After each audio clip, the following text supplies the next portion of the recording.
everybody! Welcome back to Chapters Create Character. My name is Legend Moore, and today we're going to be reading two new stories of Black heroes. Rebecca Lee Crumpler and George Washington Carver. No, not the president. He's actually a scientist. I'm learning about him in school. I hope you enjoy these stories. Bye! Rebecca Lee Crumpler. Rebecca Lee Crumpler was the first African-American woman in the United States to become a doctor. Isn't that cool? Rebecca Lee Crumpler was born Rebecca Davis in Delaware in 1831. She learned about medicine from her aunt, who often cared for sick neighbors. She's a good nurse. In school, Rebecca was described as a special student in mathematics. Once she finished school, she worked as a nurse for various doctors for several years. Rebecca was accepted to the New England Female Medical College in 1860. This was the first medical college for women in the world. Isn't that crazy? Back then, in 1860, that was the first medical college for women. At the time, many white male doctors looked down on the school and mocked the idea of women as doctors. Isn't that really rude? And they're doctors themselves. It's not about your gender. It's about just saving lives and helping people. They believed women were incapable of practicing medicine and that studying human anatomy was inappropriate for women's sensitive and delicate nature. That's not right. But Rebecca knew she had the strength, experience, and talent for a career in medicine, so she pushed forward with her education. I like her confidence. While in medical school, Rebecca faced harsh racism. Faculty and administrators did not want her to pass because they felt she had not shown enough progress. Despite this, Rebecca graduated in 1864. She was the first African American woman to earn a Doctor of Medicine degree. After she graduated, Rebecca practiced her medicine in Boston. She followed her aunt's example and took care of the people who needed her help the most, particularly African American women and children living in poverty. In 1865, after the Civil War, she moved to Virginia, where she worked for the Freedmen's Bureau, providing medical care to newly freed slaves. So, around that time, slaves were newly freed. Like in Juneteenth, when they finally got the news that they were free. Rebecca used her career to spread knowledge. In 1883, she published a book of medical discourses. So she was also not only a doctor, but she was also an author of nonfiction text. The book focused on women and children's health and talked about many common medical issues that mothers experienced. This book was one of the first written by African Americans about medicine. Rebecca's legacy continues to inspire others to pursue their goals in medicine. One of the first medical societies for Black women is named in her honor, Rebecca Lee Society.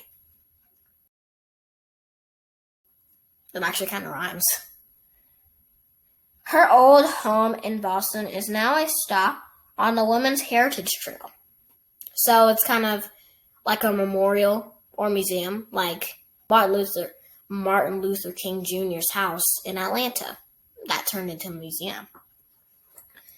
It may be well to state here that having been reared by a kind aunt in Pennsylvania, whose usefulness with the sick continually sought, I early conceived a liking for and sought every opportunity to relieve the sufferings of others.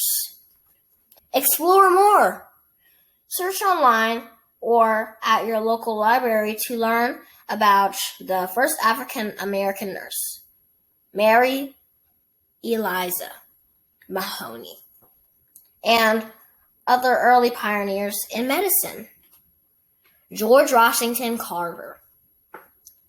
George Washington Carver was a renowned scientist, inventor, and educator. So he was a lot of different things. And that's really cool. He was the most prominent African American scientist of the early 20th century. George Washington Carver was born into slavery in Missouri. While he was an infant, he, a sister, and their mother were kidnapped and sold to a slaveholder in Kentucky. George alone was returned to his former owner in Missouri. Thereafter, George and his other siblings were raised by a slave owner. The family taught George how to read and write. He will remain dedicated to education despite many obstacles.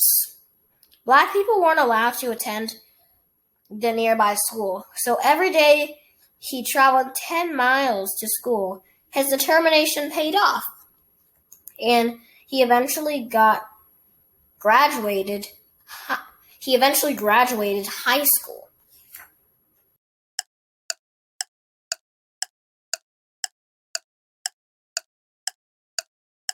After high school, George began to study botany.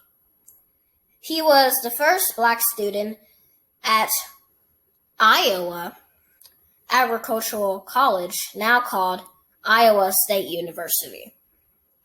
George proved to be a gifted botanist.